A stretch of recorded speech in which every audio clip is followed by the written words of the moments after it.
laurels at all. Let's go on to number 7, which is Mark McGowan, a performance artist now best known as the YouTube persona The Artist Taxi Driver. Back in 2006, he lay down in a street in Birmingham with a military police red beret on for a performance called Dead Soldier. Will, I think you wanted this on the list. Why did you want him on? Yes, I mean, it was following an incident in Iraq in which some military police were in trouble there. I think McGowan's work, I think this particular artwork I wanted to be in there because it seems to me one of the major things that's happened in this country has been the deformation of its politics as a result of adventuring in the Middle East since 9/11. And I felt it was important that artworks that would dare to tackle that subject were important. We've got another one coming up that I think is on the fringes of that as well. Is that a daring subject, do you think? Is it a daring subject, tackling? I do think it's a daring subject, yeah, to the extent that people don't necessarily want to engage with the underlying reality of it. You know, I think that we sanitize conflict, we remove it, we virtualize it, we fight it with drones, with smart bombs.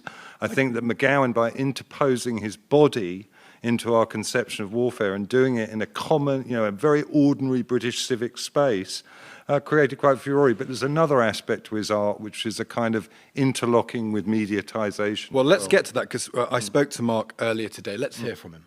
I quite often put myself into dangerous positions doing public performances. It upset people. They said, why are you doing this? I had my eyes closed, but I could hear, you know, and I was listening, and people would come up and talk. Often, you know, horrible things, quite aggressive, got a few kicks, and they get up.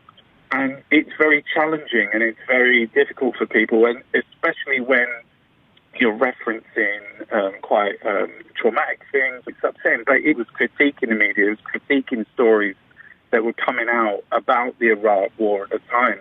And it was like I was there in Coronation Square, and the BBC was filming it on the 1 o'clock news. I was lying down, there was a big screen up, and he had a picture of me on the 1 o'clock news. I had achieved what I wanted to achieve, which is how stories are represented, how they are politically constructed for people to consume, you know, how our news is produced. In the end, I was doing it so much there. I've done hundreds of them. I had producers from from Sky News phoning me up saying, I'm on over Easter, are you doing anything? And I would say, well, I can think of something. He's become a media commodity. He wants to be a media commodity. He used to have a spot on Richard and Judy. I mean, he's been doing this a long time. And some of the stunts are extraordinary. I mean, he pushed a shopping cart, sailed a shopping cart to Scotland, handing out the arms of mannequins to celebrate Anglo-Scottish friendship. They're not all dark and political. They're happenings, they're situations. He crawled on his hands and knees from London to Canterbury. Yeah, he crawled on his hands and knees to Canterbury, dragging boxes of chocolates and ribbons on Valentine's Day and holding a sign saying, please love me. And people screamed and spat on him. He also does these really pretty, quaint, beautiful watercolours of badgers and foxes as well, which how they sit alongside each other, I love. Very reasonably priced on Etsy as well. Well, they're good for that. But if he wants to be this media personality, does that not take away some of this? Because he's playing. I think for a he's very shifting the register. Is the point? He's exposing the mediatisation. You know, before fake news was a thing, because McGowan's been doing this stuff for 20 years. Yeah. He was constructing his own fake news to show the tendency towards fakery that already exists. This is a very specific work as well, though. I mean, I wouldn't have been, if you'd done this in the Hayward Gallery, it would have had no risk at all. But to do it on the street with no no cushioning. Nothing cushioning you from the audience. He's transitioned to being a YouTube guy, and he's big on social media today. But do you think that's the significant technological change we're seeing impacting on art? Because social media pushes people out, it exposes them more. Does that potentially make art a riskier place? Well, I mean, it means there's more people competing. Millions of people, billions of people are able to compete in a creative space all together.